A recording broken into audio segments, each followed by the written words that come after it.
Every fan theory starts as a spark of imagination, but what happens when fan creations become canon? What happens when characters we love get redefined, twisted, or sometimes erased? Welcome to our deep dive into the storyline of the Jacksepticeye cinematic universe, as we head into a journey of twists and turns into one of the most intriguing arcs within the community. But there is one catch. This storyline? Yeah, parts of it is no longer canon, but that doesn't mean it's not worth exploring. Before we begin, it's important to note that parts of C. Jack's story, or character Jack, has been retconned by Jack himself. However, we'll be covering the full arc, including elements that have been since rewritten or abandoned. Our goal is to walk you through the story as it originally unfolded, while acknowledging the changes along the way. Now here's what to expect from our video. Throughout this deep dive, you'll hear from different voices on our team as we break down each chapter of the Jacksepticeye cinematic universe. We'll dig into character introductions, and speak about how these characters came to life and what their first appearance was like. Next will be fanon to canon. We'll explore how one of the characters went from fan speculations and creations to become an official character within the universe. And things will take a turn as we go into the lore between the videos of Say Goodbye to Kill Jacksepticeye. And we will examine how the narrative impacted the fans and the story of the egos themselves.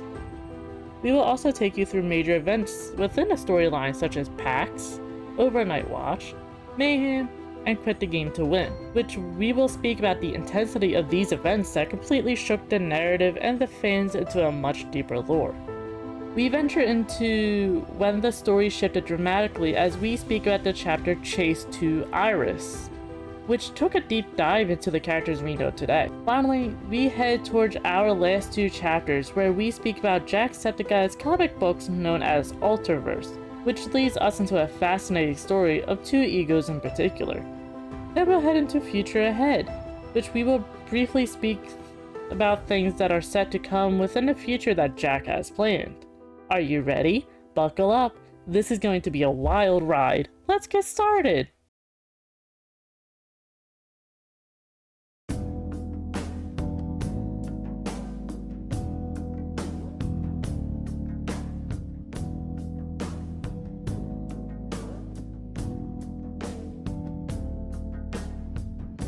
Let's begin with the character who was introduced first amongst the 6 amazing characters we have come to know. Jackie Boyman. Jackie first appeared on an Instagram post back on July 9th, 2016, but made his full debut in the very next day, during a game known as Welcome to the Game 2.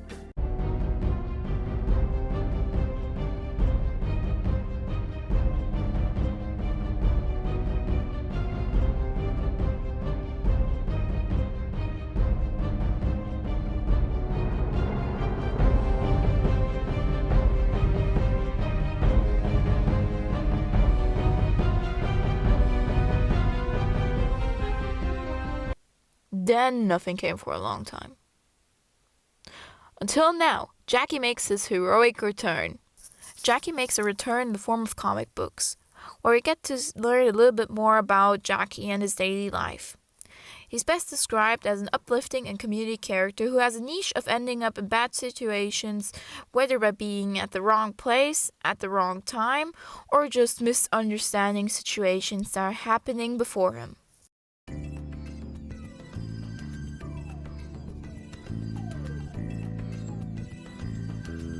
Next, we meet the magical Marvin the Magnificent.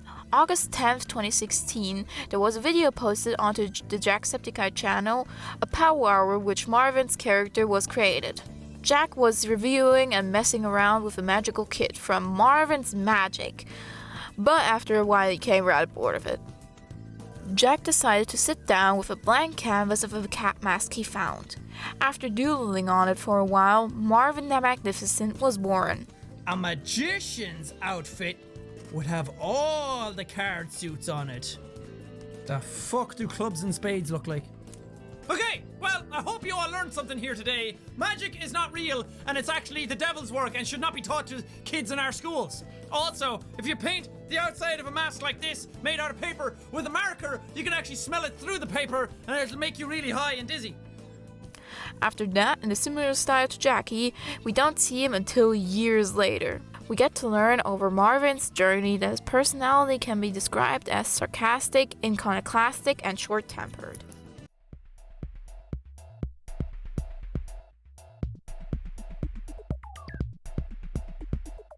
Then we meet our lovely doctor, Dr. Henrik von Schniepenstein.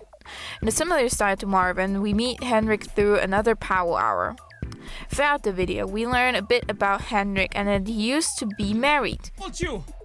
I have real doctor's license. You cannot take this away from me. No! Not today. Not today. I need this. This is the only way my wife and kids are going to stay with me. Otherwise, they're going to stay with that tennis instructor, Rick. That bastard! What have I done? I am ruined! He was cheated on and eventually decided to settle down and focus on his job instead.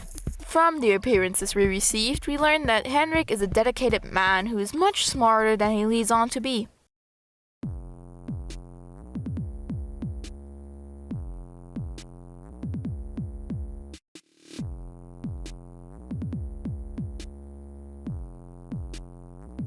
Now we meet a character who went from just being a fan-made persona to a real person. We meet Anti, aka Alter114209, who has been pulling the strings behind the scenes for a very long time. Anti appeared on October 10th, 2016 during the game series of Five Nights at Freddy's Sister Location. Slowly but surely, Anti wanted to make his presence known, not only in videos, but he took over all social media over the course of October. We learned how Anti is the main antagonist of the group. With the little knowledge we have, we learn his power. He's shown powers of manipulation, world bending, time travel, puppetry of living beings, and having the ability to float. 4 egos in 1 year, isn't that crazy? But we aren't done yet. 2 more appeared next year.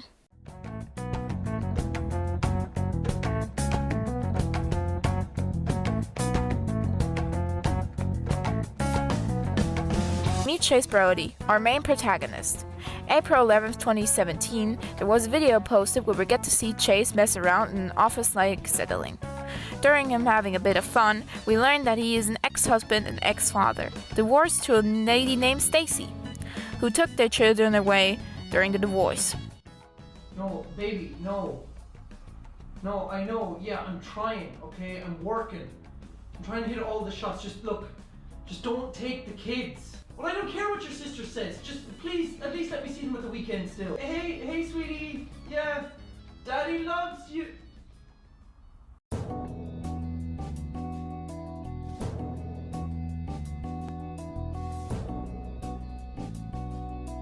Finally, we move on onto our last ego, Jameson Jackson. Appearing on one fateful Halloween day, we learn that he's a mute, which he cannot speak. He's very old-timey, and even the videos are edited to fit an older generation of media of silent movies. He was simply carving a pumpkin before Auntie decided to stop by after Jameson injured himself.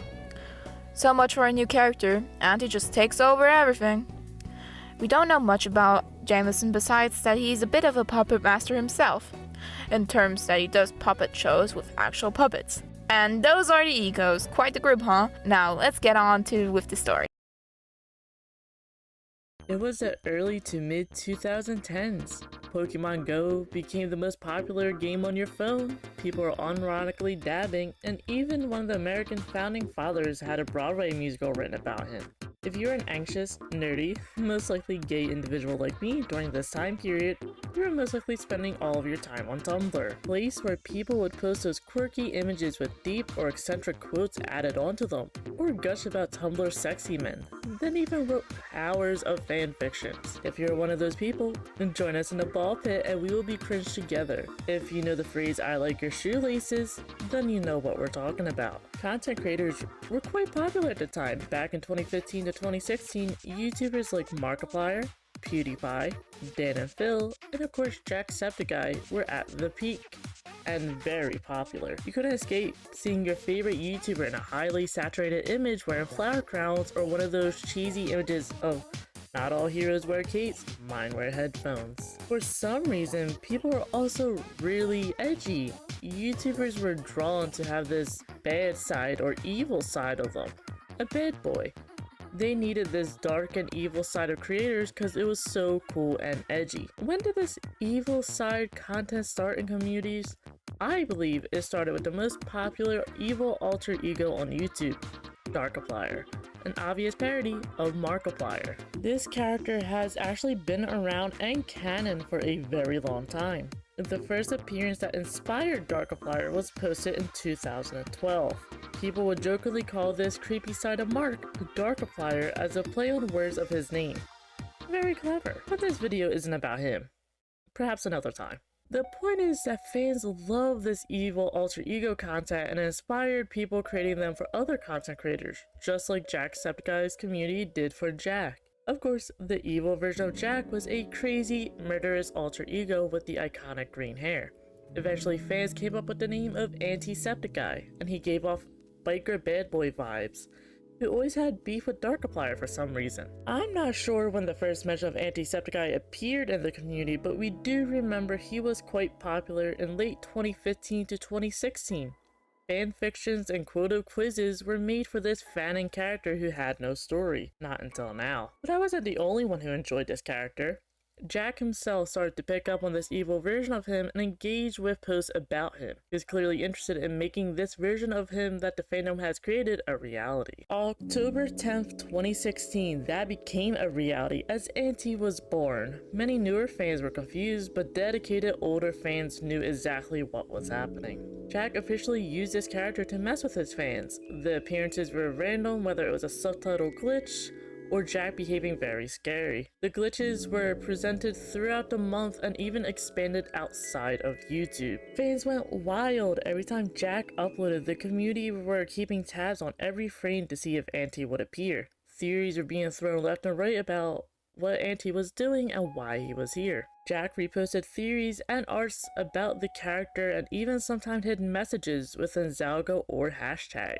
Jack even changed his iconic icon once Halloween got closer. Fans were having a blast with this while Jack and his editor ATLUS would set the community ablaze with theories. As Halloween got closer, Jack started posting creepy and mysterious videos and photos on his media. Everyone knew something big was happening on October 31st. We even got a post that Jack recorded a pumpkin carving video, and will be uploading it on Halloween. Yay, Halloween! Carving pumpkins is always... I swear to God, I keep hearing something. What could go wrong?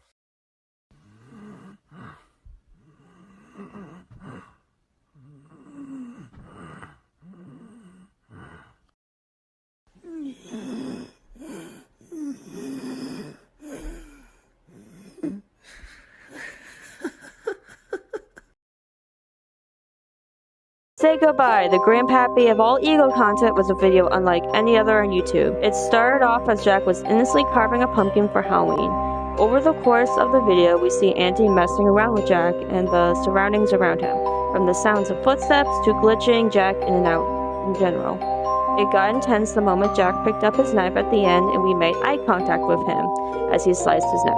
Note, the knife was a fake knife. It was a plush knife, and Anti took him over to claim his spot and speak to us, the viewer, directly making it known that we were too late to save Jack. After that, though, silence fell upon the egos. There was an occasional appearance here or there, but nothing majorly story-worthy. That is when we got a series called Detention. This is when the story picked up again, and even one of Anti's most popular appearances came from this series, the line "forgotten or just too afraid to remember." Wait, dear! Please tell me this is all but a nightmare? Forgotten! Forgotten or just too afraid to remember. Afterwards, there was also a PAX East appearance. We will speak about this later in chapters of the video. We then met Chase for the first time in a video called Bro Average, which was posted on April 11th, 2017. During the course of his awesome tricks, we got a silver scene of him sitting down at a table on the phone with his ex-wife, Stacy, which he asked her if he could speak to their child. For a moment, he couldn't speak to his kid, and we got to hear how much he cares about them. before Stacy ends the call and leaving Chase to just sit there staring at his screen. Once again, it became teased here and there that little appearances seemingly leading up to nothing. That is until at the end of July when we started getting hints that something big was on the way. A series of cryptic message of photos appear of Hendrik and the man himself. From the end of July to the beginning of August, we were seeing many photos of Anti and Hendrik. Then August 3rd, 2017 comes along a video posted titled Kill Jacksepticeye Bioing Redemption, which caught the attention of theorists all across the community. A fight for life, or literally fight for life, as Hendrik battles for Jack's life on the operating table, but Anthony keeps on putting his dirty little hands in, trying to play Operation with Jack's body. As the sudden unexpected sickness gets worse, we see Hendrik slowly start to lose the battle to Anti, becoming more corrupted by him every second. Towards the end, as Jack passes away on the operating table, we listen to Hendrik's desperate screams as Anti takes over him in the video. Once again, he goes off about being in control and how no one was able to save Jack. At the end, Anti hinted that he was going after our favorite boy. I wonder what will happen to your favorite boy next time. And a faint glitch of a hat appeared on him, hinting he was going after Chase. Sorry to interrupt everyone, but we realized after the initial script writing process that we forgot something really important in this section, so we'll go over it now. As for introductions, hello! The name's Scribble, and if you've seen our socials, you may recognize me as the host of our Ego Trivia series, as well as the artist behind a few of our comedic posts. I intended to be a more behind-the-scenes presence for this big debut video of ours, but when we realized our mistake, I offered to fill in the blanks. Today's trivia topic would be about the very first connections between the egos, but don't worry, it's still relevant to the section we're in. In this section, we discussed the conflict between Anti and Henrik in Kill Jacksepticeye, which was actually the first ever connection we saw between two egos in a video. Looking back, the first connection would have been between Anti and Character Jack back in Say Goodbye, but seeing as though Character Jack has been erased off the face of the earth, we won't count that one. After a few more glitches, we hear Henrik mention Chase, claiming that he helped save him and made sure he made it back to his family. As you all know, I saved Peter from the brink. I saved my very good friend Chase. Chase Brody, he went back. He saw his family. Did they take him back? We may never know. Jack, are you okay? This here is the second and final connection we hear about in this video, but even with just these two connections, the community boomed with new content. Art, fanfictions, and theories were made surrounding these new dynamics. Anti and Henrik's dynamic of villain and victim, and Chase and Henrik's bond of friendship. Bringing Character Jack back into the picture for just a moment, he also played a big role in these dynamics, intertwining perfectly in the fan-made content alongside the other three.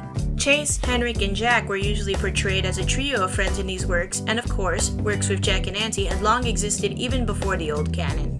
There are so many wonderful pieces involving these characters today, and if it weren't for both Say Goodbye and Kill Jacksepticeye, the creativity of the community wouldn't have flourished as strongly as it did. It encouraged people to try to connect the stories of these characters, to speculate and expand on the bonds they all had. It didn't take long for the community to involve other characters that were established on the channel as well, both Jackie Boyman and Marvin being included in a lot of these pieces. The creative boom these characters caused within the community helped motivate Sean to continue sharing this story that he wanted to tell, and it's why it's still going after all these years. The love everyone had for these characters showed him that it was worth it, that every single one of these characters mattered to the audience. The impact this pair of videos had can still be seen to this day, with new potential connections beginning to form in the era of modern canon. Everyone's excited to see what comes next, but for now, there are still some more events from the past that need to be discussed. This has been your trivia host, Scribble, and I hope you enjoy the rest of this video. What an eventful chapter, huh? Remember how I mentioned PAX? Let's dive into that and other major events before we continue.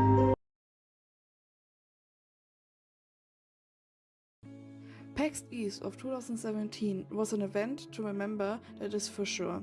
It started off simple. The community was casually sharing some photos of themselves at PAX. Suddenly, when the panel came around, hundreds of videos were being posted with people screaming and recording something. What were they freaking out about? Turns out, Anti decided to make an appearance at PAX through video form.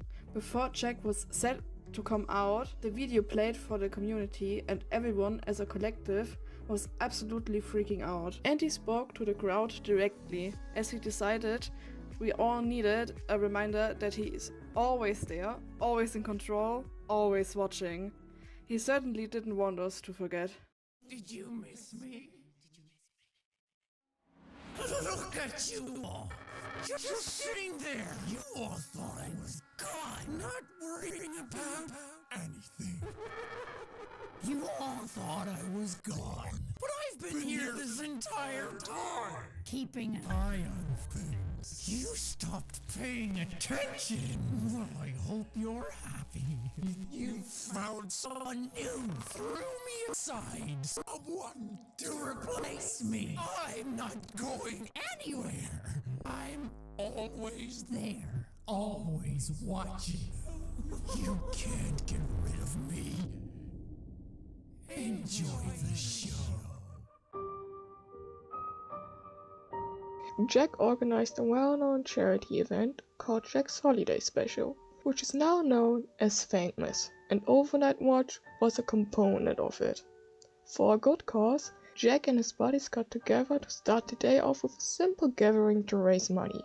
Unusual events started occurring as the stream continued, but it wasn't clear to anyone until after nightfall. The crowd started to think that a well-known ego was behind everything, from strange presents to unanticipated tragedies. The community stayed vigilant during the charity stream interruption to allow the team to rest. That was the start of Overnight Watch, an all-night affair in which Jack's cheeky alter ego Andy took charge, wreaking havoc across the studio and even controlling a few team members.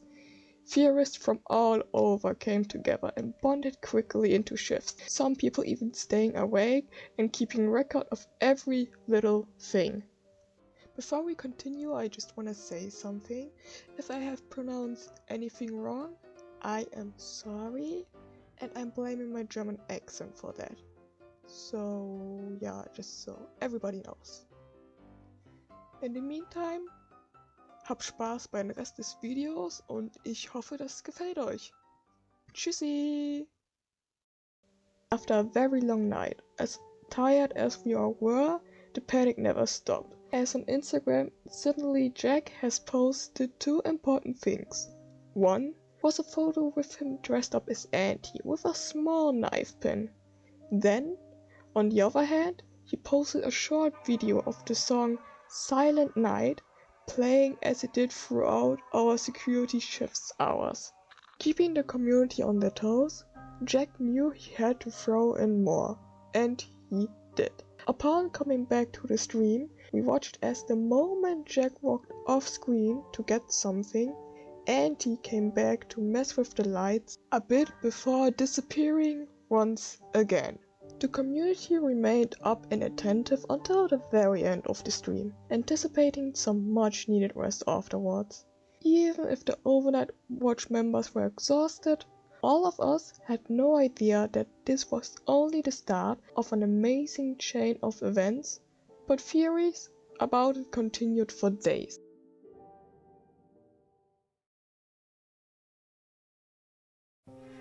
Now, we move on to Mayhem. The month of May has been a very popular month for ego appearances for reasons we aren't quite sure of.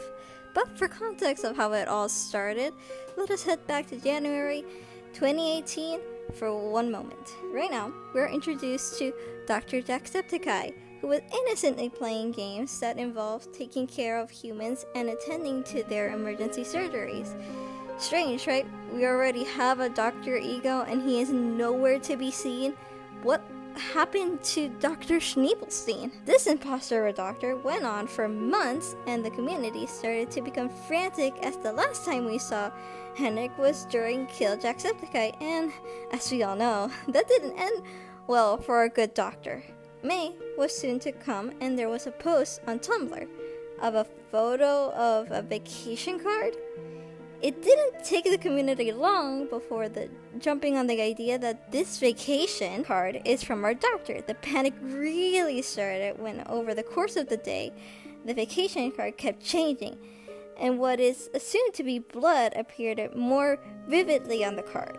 This led to panic from the community, and we started asking more and more on the same question: what happened to our good doctor? Don't you worry though, at the end of the video, Dr. Jacksepticeye was playing for months and we heard a very familiar voice coming from the hallway. Henrik stormed into the room, opened the door wide as he was back and ready to claim his spot as the community's doctor. We had the good doctor back. This is when Mayhem started to pick up. A month of appearances, there are two that stood out from the others in 2018.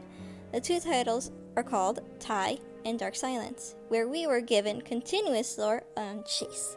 Altogether, the two videos told a story.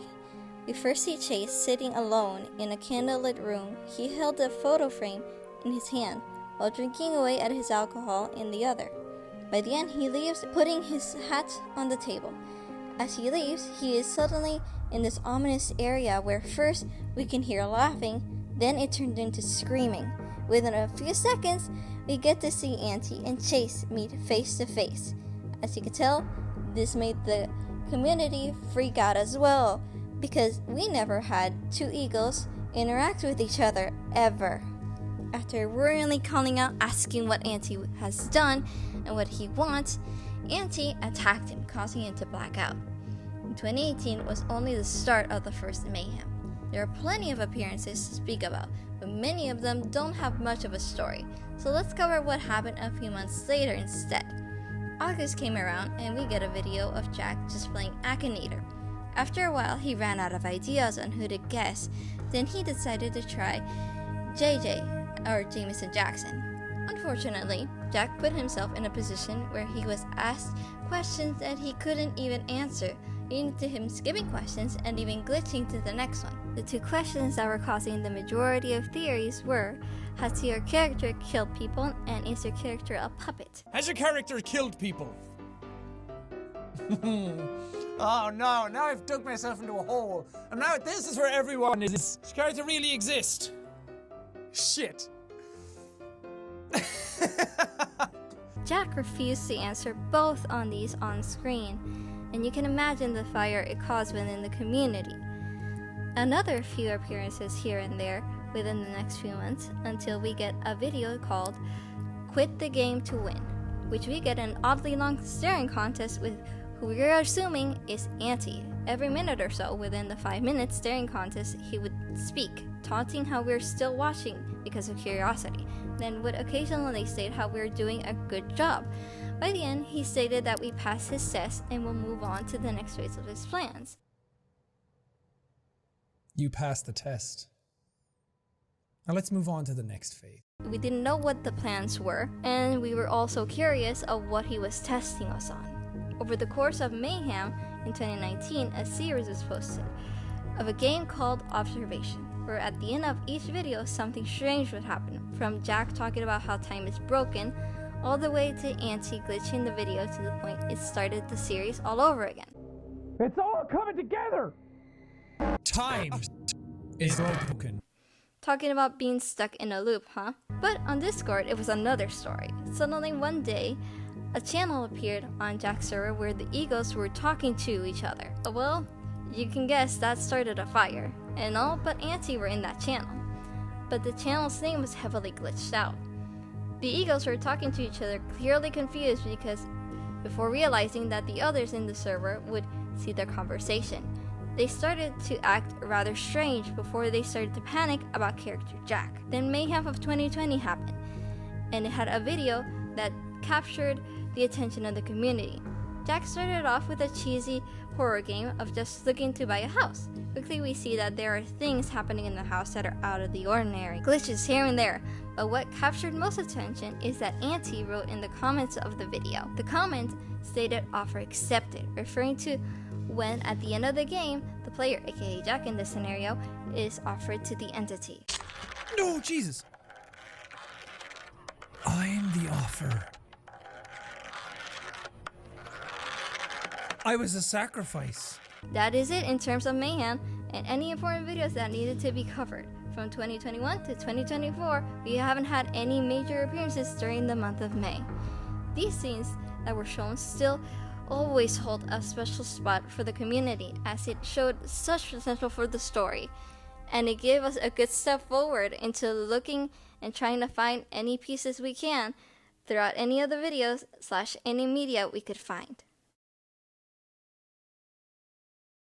Everything was quiet for quite a while. After Mayhem of 2018, there were plenty of small hints and small glitches, but in the long run, it didn't lead to anything story-wise. The egos as a whole weren't really brought up, but, well, besides the socks. Also, the one time Jack decided to mess around by posting on Chase's birthday. There was also a community art event. Jack has created Ego Art Week in order to celebrate a week for each ego. Well, all besides Auntie for some reason. It didn't reveal much, but Auntie ended up corrupting the post and even taking Jackie's photo, glitching him out entirely. On September 23, 2019, there was a photo posted to Instagram where Chase can be seen sitting in a forest-like setting as he seemed to be lost in thought. Some teasers here and there until October 12, 2019, Jack posted in his Discord server an audio file where we can hear someone with almost rapid, panicked breathing, as there was a strange sound in the background.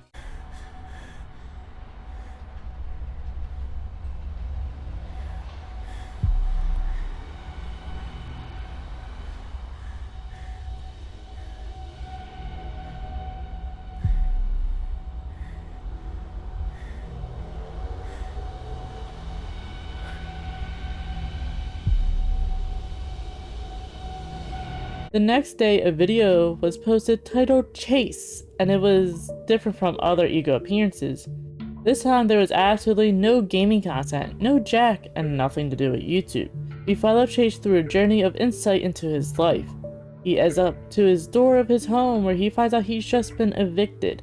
Clearly stressed, he heads back to his car, ignoring the piles of trash that falls out. As he opens the door, Chase goes inside to think. Chase reaches over the passenger side, opening the glove compartment, searching for something. The camera switches as we see Auntie sitting in the back seat. But he isn't looking at Chase, he is looking directly at us. Auntie disappears. As the view changes, we can see Chase start to yell in frustration, slamming his hands against the driver's wheel. After a while, we can see him drive off and end up in the woods. He stumbled around as reality around him shifted and he seemed really confused. He knelt down at a cairn. For those who don't know, it is a stack of stones typically used for a landmark for hikers, or in this scenario, a burial mound. Chase took out a stock photo of a lady and a young child. He kissed the photo before putting it at the mound, signifying that Stacy and their child has possibly died. He sat nearby and decided to drink his sorrows away. Suddenly, there was a strange sound before Chase suddenly teleported on top of a parking garage. Panicked, he looked around trying to figure out how he got there. It is understandable he is confused. I also would be confused if I randomly teleported to this place. Then the short ends. Riding the high train of the community flames, there's a video posted literally a week later. A 3 Scary Games video was posted, but Henrik was in the thumbnail. Throughout the video, we get glitches of Henrik seemingly working on something. Then, suddenly at the end of the video, it glitches out and plays a clip of Henrik. Henrik was sitting at a desk furiously scribbling notes and stared at a computer while muttering to himself.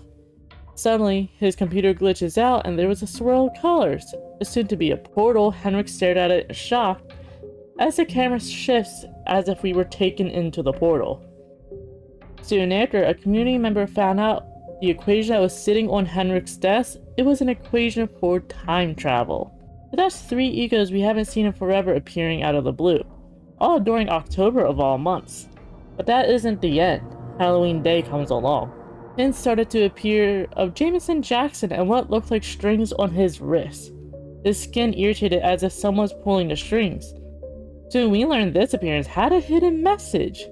Jack teased how this took longer than usual for us to find, which put community on high alert. The video posted was Jameson Jackson's Jolly Jaunts, and we were greeted with Jameson performing a puppet show? The video started off rather normal, Jameson putting on a little murder mystery of finger puppets in a silent film style. It's adorable. That was until one point strings appeared on his wrists. Jameson smiled and wrote it off as a gag. But things took a turn for the worse. As Jameson finishes up his show, it seems the show decided it wasn't over for him. Right as he was wrapping up, the strings appeared again, and we can see him sway a bit as he becomes almost distant. The strings appeared above the screen as it shows someone was above holding the strings controlling him. Jameson was fighting back, and even signing "help me" in sign language. His eyes roll into the back of his head as his mouth opens far wider than it should. He continues to struggle, only to have his neck metaphorically cut, settle back in, and stare directly at the camera. Character a puppet. Oh god. After a few days, ATLUS posted something to Twitter where she showed the model of the booth in more detail, and we quickly realized that Marvin's symbols were at the bottom of the booth. Speculations went wild over how that and Marvin could be connected. October alone had 5 appearances of the egos. Sorry, Jackie. Things were gearing up now. Early in 2020, we had another 3 Scary Games video being posted. Jack said some cryptic stuff, but no big deal. Wait, Auntie, why are you here? That messed with a lot of people, and we were left wondering what that could mean. October came along again, and suddenly we're starting to get hints about the one and only magician, Marvin. On Halloween Day, a video was posted, Argentum in Honest, Void Silver in Latin, and it was clearly a video about Marvin. Finally, after 4 years, he has appeared. We see Marvin flipping through his journal of alchemist tables and strange writing that was rather difficult to see. And suddenly, he is glancing to the side at a crystal ball. The moment he reaches out and touches the ball, sudden visions flashed and warped as Marvin watched everything that happened up to this point. Only new footage was of Marvin, who was standing in front of a fire as if he was burning something. Pulling back, Marvin letting out a gasp, and the portal that was in Henrik's video appeared and swirled around quietly. Lots of speculations and lore in one miniature short. Was Marvin the one watching Chase during the event? Did he teleport Chase? Was he watching Henrik find the portal? What does this mean for the general canon? Is Marvin good or bad?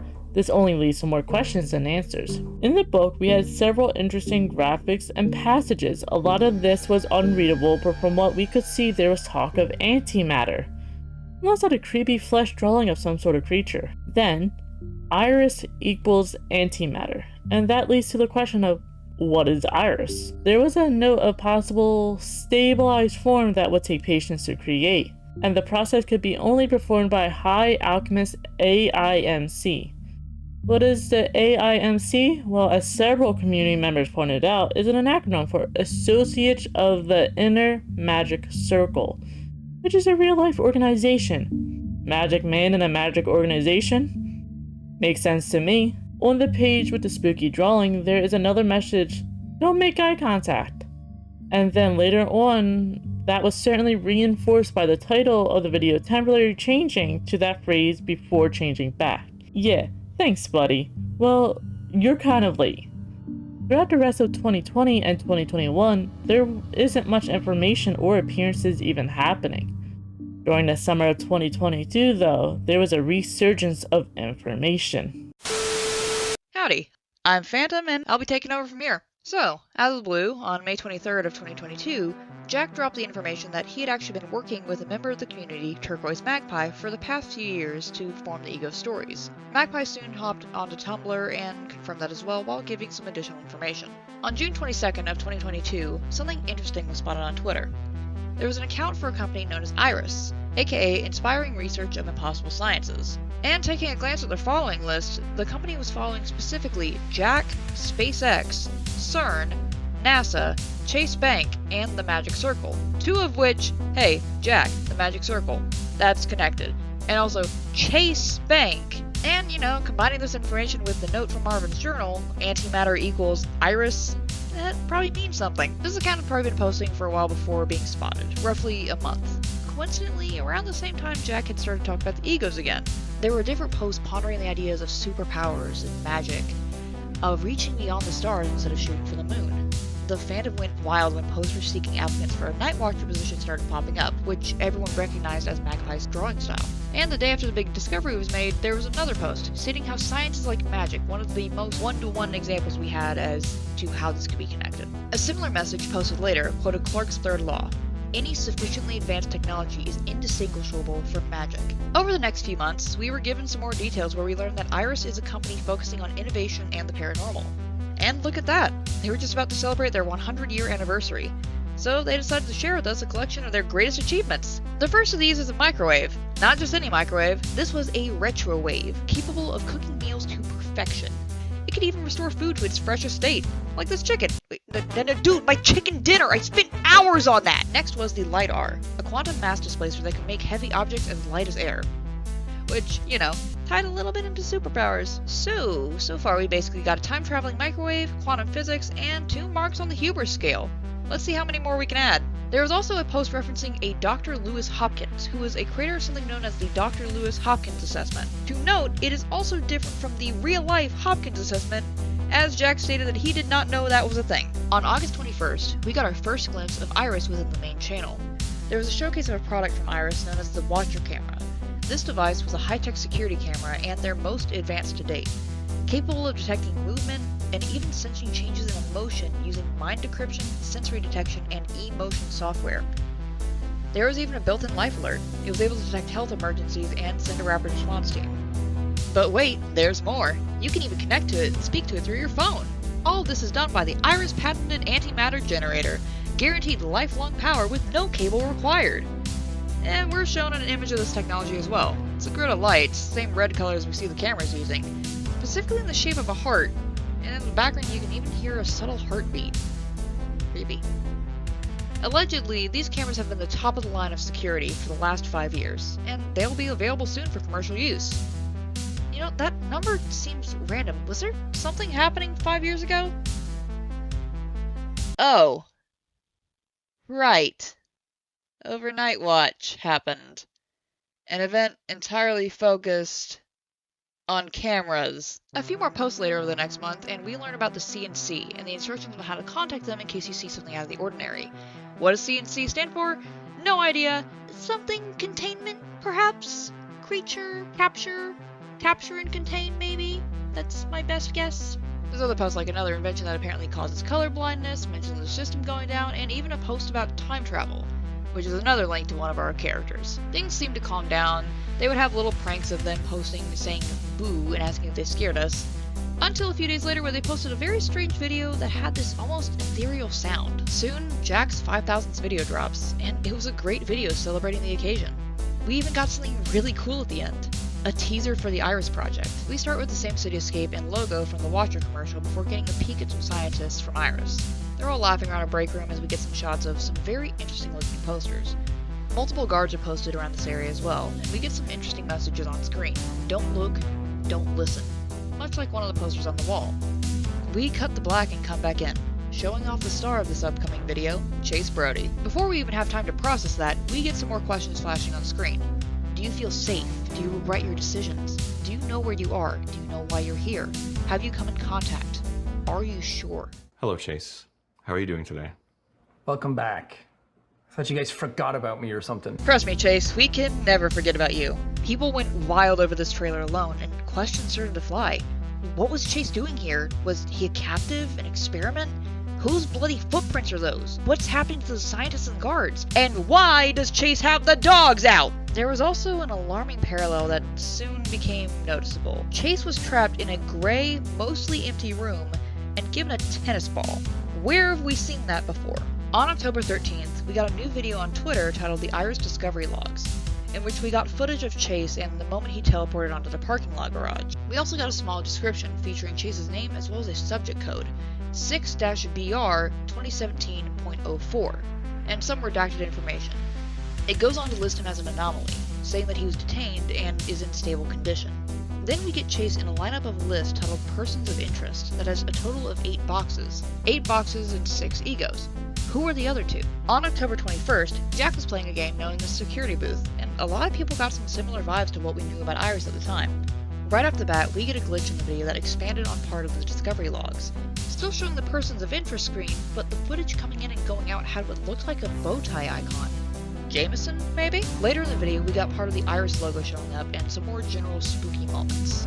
On the 23rd, we got another post from Iris, and this one came off as a bit alarming. It was a post of them kindly asking whoever was trying to hack into their systems to stop. Then on the 25th, we got a post from Jack, a video about the psychoanalysis of Chase Brody. This video had a set of 3 prompts, the first being Casualties by Traumatic Prompts, where we see images and sounds associated with families, specifically a mother and some children, while Chase's heart rate is displayed on the screen. The next was Addiction Psych Prompting Abnormalities, where we see Chase being exposed to an advertisement of sorts, some alcoholic drink. The tagline being, "It's good, anytime." As the video glitches, we get a repeat of the time part. Finally, the last segment is not listed as a hypothesis, it's a discovery. Specifically, discovery, ethereal presence theory, communicative anomaly. What played next was that same strange sound from the teaser on the 4th. Was Iris stress testing him somehow? On October 27th, Iris shed a little bit more light on Chase's situation as we got another log showing his status. He's detained in an Iris station in a classified location. This time, we're given a reason for his detainment. Possible alter exposure, and that further analysis will have to be done. Chase must be monitored at all times. The difference is that this photo didn't seem to be just some video being shared or some screenshot.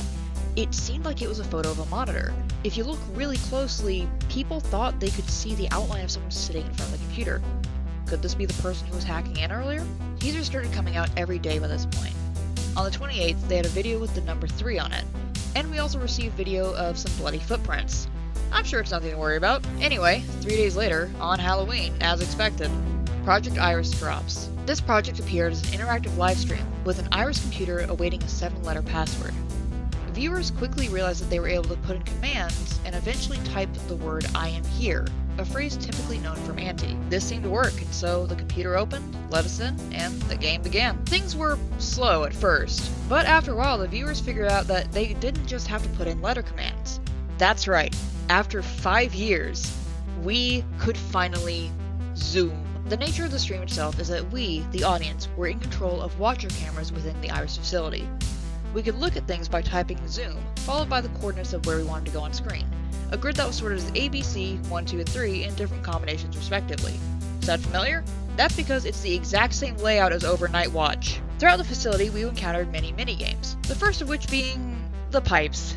Oh, the pipes. Show this image to a JC fan and you will induce flashbacks. We never solved this one. All we had to do was connect the pipes together, but with about 30,000 people typing commands at once, that got a little tricky. After the initial wave calmed down, we got a little bit of a better hang on the commands. We started to make some headway. One of the first puzzles in the cell hallway, we never finished, but we know what the password was. It was 1405. Someone made a rumor that it was something else. It was 1405, a reference to Dark Silence. Anyway, in what looked like the room of CEO, we found a phone. Using the same method as the initial password, we got the code eye contact, another reference to Anti. And what was our prize for figuring this out? Well, we cut to something entirely different. We got a clip of Chase and Dr. Hansen speaking to each other, and we learned this takes place in 2019, meaning that this is a few days after the events of Chase. We get a rough summary of the events of the short, and it's described that a passerby saw Chase appear out of thin air on the roof of a parking garage, likely the same one from the end of the short, which is likely what got him detained by Iris. Chase claims he doesn't know how he got there, to which Dr. Hansen comments that this subject has no recollection of spatial transition. He's pressed further, speaking about Chase being in the woods and forcing him to answer on why he was there. Chase is clearly hesitant and just says he was out on a walk to clear his head. Dr. Hansen proceeds to ask him if he recognized where he was, and Chase mentions that he says the building felt familiar and that there was an aura he felt before despite never being there. Dr. Hansen assures Chase that he's never been there before, and Chase states that it just must be some deja vu. We do find out later that Jack actually has a reason for that in this universe. There is a reason for deja vu, and that is likely different from our world. Think same way it is in the Matrix, there's a reason for deja vu. Dr. Hansen soon asks Chase, have you ever heard of Alter 114209? Chase declines, stating that he's never heard of what that is, though indicators from the watcher camera pick up that he's lying. Dr. Hansen notes this down and proceeds to say that they will need to use the Hopkins assessment to go forward with their investigation. Chase sits there confused as Dr. Hansen decides to end the session early and leaves the room. The next day comes along and Dr. Hansen carries out the basic questions of the Dr. Hopkins assessment, such as name, age, confirming that he's 34 at the time, and general mental health questions. The assessment takes a weird turn though, with questions such as do you feel safe, do you know where you are, etc. But then it goes back to asking Chase if he knows about Alter 114209. They even start to become a lot more personal, questioning Chase's religious beliefs and such. Chase keeps insisting that he's done with the assessment, but Dr. Hansen keeps pushing him for answers. Have you ever experienced a terrible occurrence that has impacted you significantly? have you ever lost someone close to you? That is the question that breaks Chase. Frustrated, he keeps stating over and over that he is done with the assessment and does not want to answer. But after being pressured by Dr. Hansen, Chase slams his hands on the desk and says yes. He clarified that he lost the only 2 people that mattered. Dr. Hansen leaves the room, leaving Chase more frustrated and trying to demand answers. The next time we see Chase, there's no interview, so we watch through the cameras as he's left alone to his own devices. Frustrated, he decides to try and get Iris's attention, before eventually hearing a hatch open and a tennis ball being rolled in. Chase jokingly asks if this is how they treat all their guests, or if he's just special. Chase messes around with it for a bit, lying in bed, tossing it around, and ultimately hitting himself in the face. Then it cuts to him throwing it against the wall. The throws become more and more aggressive as he starts letting out his frustration through the ball. He then fakes an injury, and pretends he actually needs help, but he realizes that no one is coming. After a few hours, he tries to fall asleep, but the blinding lights are keeping him awake. He asks if anyone on the cameras can turn them off, and at first they do, before turning them back on, essentially forcing him to stay awake.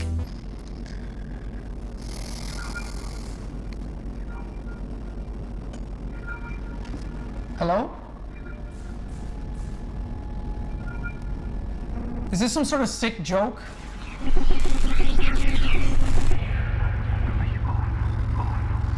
Oh no. No, not this again. No, please. Please go away. Please. Please leave me alone. Please go away. What do you want from me? Sound familiar? That's exactly what he said to Auntie at the end of Dark Silence. It's unknown if Iris themselves are causing this, either by stressing Chase out so much that Auntie starts to show up more often, or if they're using Chase as bait to get Auntie's attention. By this point, we can see that Chase is clearly not okay. But we don't have time to focus on that because it's time for another assessment, as Dr. Hansen sits down and comments how Chase has experienced elevated exposure levels, and that the levels in the room have also increased. Chase understandably freaks out about what this could mean, but Dr. Hansen ignores him. This time during the assessment, Chase keeps seeing flashes of images in his head, ultimately confusing him as he struggles to focus and not freak out. There's a faint picture of a child playing in the field, what looks like a family, an eye opening, a cross, possibly the forest from Chase, a person looking up, a hand, the face of a statue, whiskey glasses, bottles of alcohol, and the silhouette of a figure reaching towards the camera. All the while, Dr. Hansen seems stuck in a loop. Have you ever experienced a terrible occurrence that has impacted you? Stop, please, stop it. Have you ever experienced a terrible occurrence? Stop! Chase is clearly overwhelmed by this. Dr. Hansen takes a note about how Chase's exposure level is at concerning levels, and is suggesting moving on to the second phase, depending on board permission. After a while, Chase tries to sleep, but he's awoken to a strange sound. Initially thinking it's the same thing as before, he starts to get defensive before quickly realizing that this was different. Eventually, he starts to speak with whatever this is. The conversation is something we can't hear outside of Chase's responses, but based on dialogue, we can sort of assume what they're saying. Through Chase's responses, we learn that this person's name is Echo. They're also trapped somewhere within Iris, and they say that they want to help Chase. They're also familiar with who Auntie is. Chase is initially intrigued and starts asking if Echo knows what he wanted. Echo apparently says that Chase is special, but they have to leave. Chase sits in a chair begging for Echo not to leave, before we hear Auntie subtly laughing in the background. No, please don't go. No, please, I need to know. Echo? Are you there?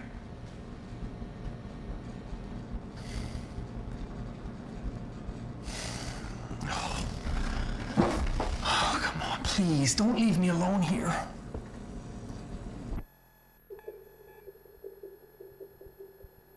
On the next clip, we see Dr. Hansen walk in, taking a bit of a more personal route. He decides to sit with Chase and tell him about Iris and how they are only trying to help him.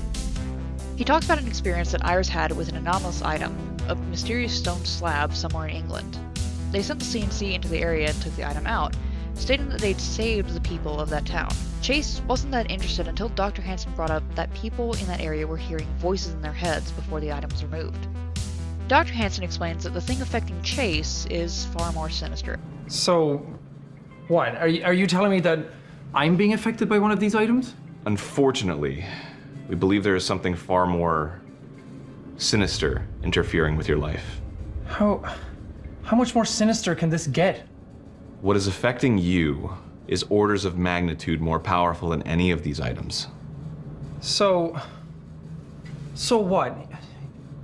You guys knew that this was happening, and you just sat there and did nothing. We're just trying to get to the bottom of this, Chase.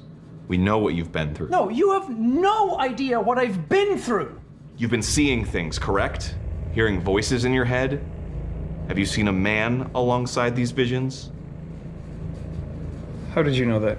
That, Chase, is Alter 114209. We've been tracking him for quite some time.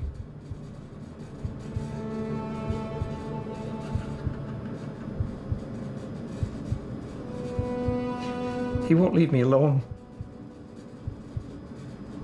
He shows me such awful things. What I did. We know what was taken from you, Chase. That you used to be a husband, a father. Didn't kill them. I'm sorry? I didn't kill them.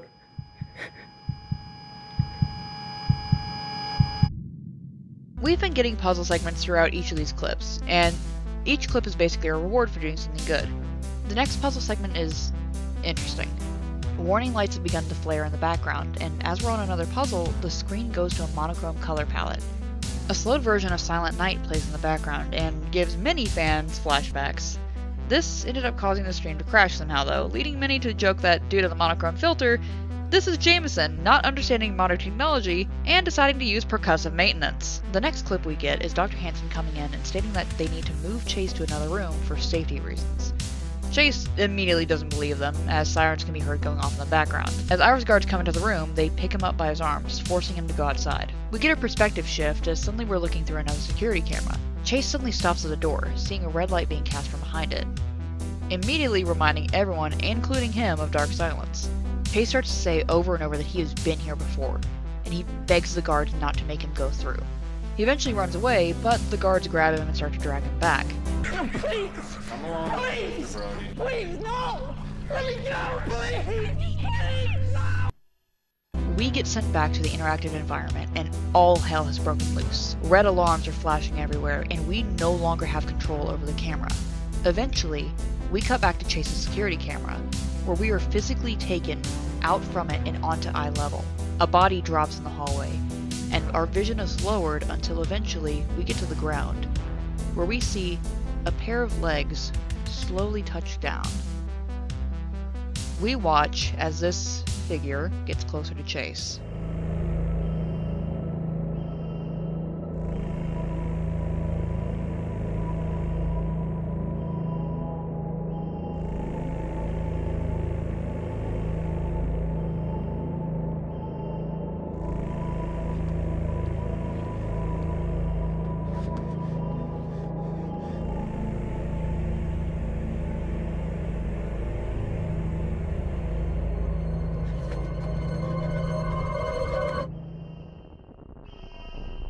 Hello, Chase.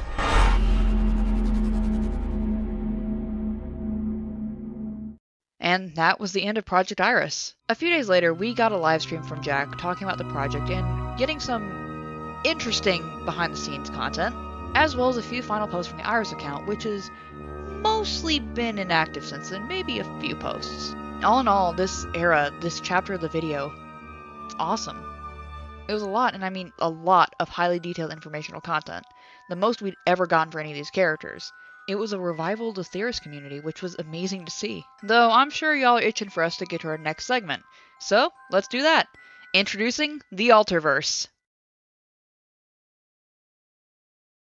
In April of 2023, Jack announced a thrilling partnership with Bad Aid Publishing, the company that worked with Moist Critical on his comic projects. This collaboration promised to bring Jack's beloved characters, known as the Egos, to life in a brand new way.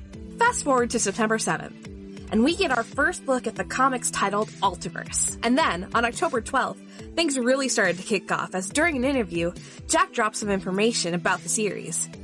We all have trauma. And we weaponize it in our everyday life.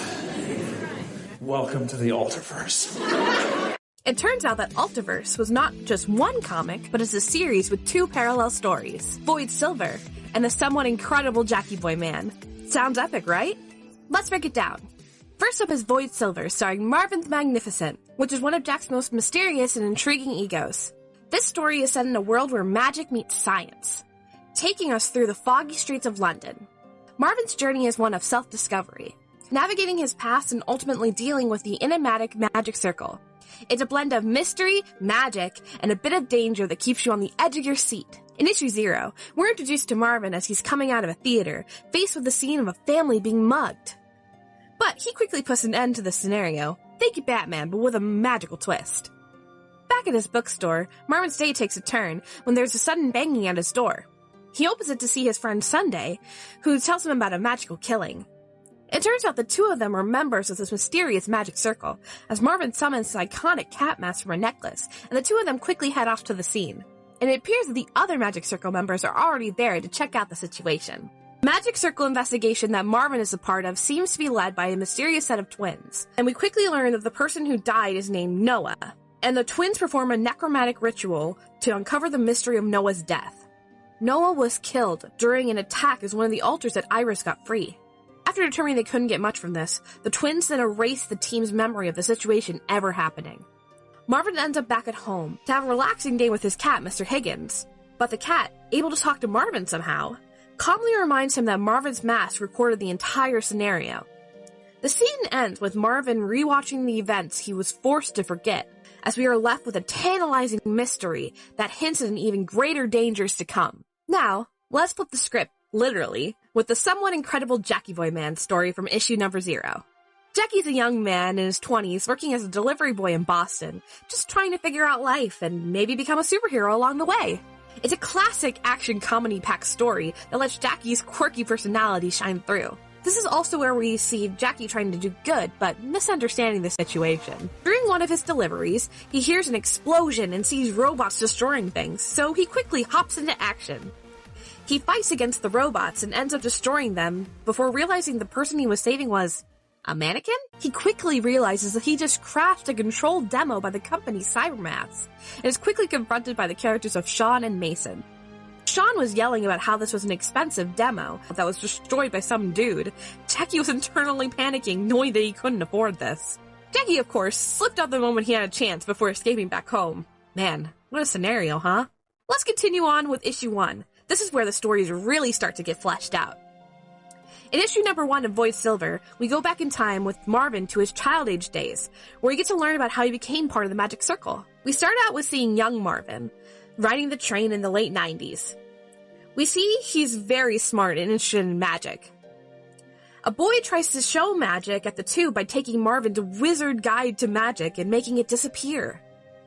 But he gets dragged off for doing magic in public, since it seems like the circle has very strict rules regarding the use of it. Then we get to meet Marvin's mother, Moira, and see the 2 of them have a very close relationship. The next day, we see the 2 of them walk the streets of London while running late for their day to begin, where they run into Ramesses, an older gentleman, scream out something before spotting Marvin. He exclaims that Marvin is the marked child. Afterwards, Marvin seems to be deep in thought for days, still thinking about that man, until eventually Marvin has a dream where he meets a giant cosmic cat and sees Ramesses again. The cat says that Marvin has kept them waiting, and touches a claw to his forehead for him to receive his mark. Marvin wakes up and tells his mother about his dream excitedly, saying it felt like he's been trying to have this dream, and he needs to find that man again, but his mom forbids it. A while later we learn, despite Moira's wishes, that Marvin decided to venture out and find Ramesses anyways. Once found, despite Ramesses not being magical at all, he takes Marvin to get registered to a role in the Magic Circle, with a test happening in 2 years. Ramesses becomes Marvin's teacher, teaching him of the basics of how magic is used in their universe, and what Marvin needs to learn for his exam. And even gives Marvin his first tattoo, much to his mother's horror. But the issue ends with Marvin, despite all the prep they've done, running to hug his mom, crying that he failed. On the other hand, in issue number 1 for Jackie, we are back at the deliveries once again, and he has one in particular to take note of. a delivery to Aylin Aston, who is a technician at the company called Ion X. In typical Jackie fashion, he manages to show up at the moment the company is having a meltdown. In a moment of panic, Jackie comes face to face with what was forming in the lab, a consolidating mass of anti-energy, according to Aylin. He calls out, "Anti?" staring back at what looks like a giant green eye before hearing Aylin yell at him to destroy the machine. He destroys the machine, but gets electrocuted. Turns out that shock from the machine is what caused Jackie to get his superpowers. In a hilarious sequence, we see him try to help an older lady, but fail in multiple ways due to his new super strength and speed, which ends with him getting maced in the face. Poor Jackie. After a quick training montage, Jackie comes across his first burglary to stop. While trying to stop them, a passerby asks him if he's a superhero and what's his name. He replies, "Jackie! Boy... man?" Getting his iconic name. But it seems nothing is going right for Jackie, as the burglars get away and he misses more deliveries than he can afford to miss. But after getting some encouragement from a man he made a bet with earlier, Jackie feels inspired to continue trying to do good, despite getting so much wrong. Towards the end, it shows Jackie going off to help someone get home, but in the hospital lies one of the individuals of the Ion X lab named Dr. Carmack, who opens his eyes and we see them glowing with power. Spooky. Next comes issue number 2 of the series.